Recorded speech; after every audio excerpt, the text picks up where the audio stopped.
حضور سیدنا غوث پاک ایک مرتبہ اپنے خانقاہ میں بیٹھے ہوئے تھے. آپ نے دیکھا ایک بہت بھاری جن آپ کے سامنے آیا، جس کا قد بڑا اونچا تھا، جس کی ہائٹ بڑی نرالی تھی، جو دیکھنے میں بڑا ڈراونا لگ رہا تھا. غوث پاک رضی اللہ تعالیٰ عنہ نے فرمایا تو جن ہے؟ اس نے کہا ہاں میں جن ہوں. کہا کیوں آیا ہے؟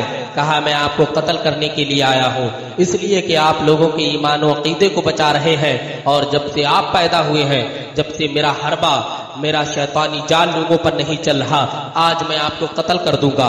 اس کے ہاتھ میں ننگی تلوار تھی اور غوث پاک رضی اللہ تعالیٰ عنہ پر حملہ آور ہونا چاہا. اتنے میں ایک ہاتف غیبی سے ہاتھ نکلتا ہے اور اس کے 2 ٹکڑے کر دیتا ہے، خون بہتا ہے اور وہ وہیں پر مر جاتا ہے، ہاتھ ختم ہو جاتا ہے.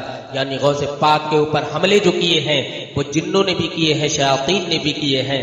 آپ کو مارنے کی کوششیں کی گئی، مگر اللہ رب العزت نے آپ کی حفاظت فرمائی، اس لیے کہ آپ میرے نبی کے نواسے ہیں، اور ایسے نواسے ہیں کہ آپ کی والدہ بھی نبی کی شہزادی، آپ کے والد بھی نبی کے شہزادے ہیں.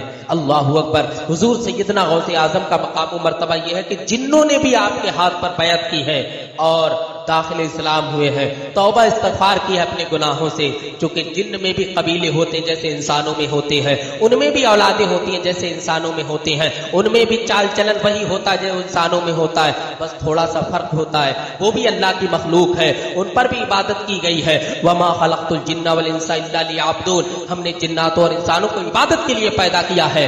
آؤ میں آپ کو بتاؤں، حضور سیدنا غوث پاک رضی اللہ تعالیٰ عنہ جامع منصور میں نماز پڑھنے کے لیے گئے. جب آپ مسجد میں داخل ہوتے ہیں اور آپ نماز پڑھنے کے لیے قیام کرتے ہیں، آپ تسبیح بیان کرتے ہیں، آپ قرات شروع کر دیتے ہیں. قرات کرنے کے بعد آپ سورت ملاتے ہیں. اتنے میں کیا دیکھتے ہیں کہ مسجد سے صحن سے ایک کالا سانپ چلا آ رہا ہے اور غوث اعظم رضی اللہ تعالیٰ عنہ کے بالکل جہاں سجدہ کرتے وہاں پر آ کر کے بیٹھ گیا. غوث اعظم کو کوئی خوف نہیں، غوث اعظم کو کوئی ملال نہیں، غوث اعظم کو کوئی ڈر نہیں ہے.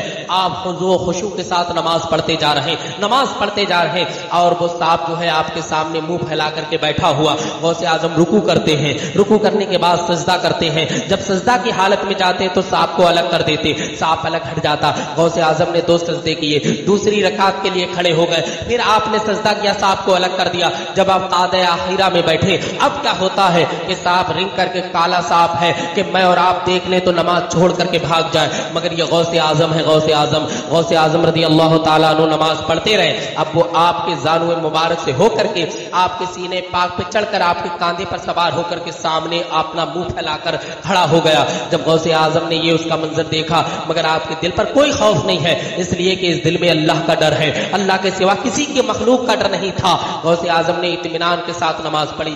وہ آپ کی طرف منہ پھیلائے دیکھتا رہا، آپ کو ڈسنا چاہتا تھا مگر ہمت نہیں ہے کہ غوث اعظم کو ڈس سکے. آپ نے نماز کے لیے سلام پھیرا، نماز ختم ہو گئی. اتنے میں کیا دیکھتے، سانپ غائب ہو گیا.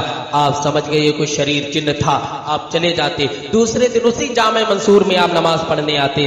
کیا دیکھتے، ایک بڑی ڈراؤنی شکل کا انسان کھڑا ہوا ہے. غوث پاک رضی اللہ تعالیٰ عنہ سمجھ گئے واقعی جس نے مجھے کل ستایا تھا، پریشان کیا تھا، یہ وہی جن ہے. آپ اطمینان سے رہے. اتنے میں وہ جن خود بولا میں نے آپ کی جیسا اللہ کا ولی نہیں دیکھا.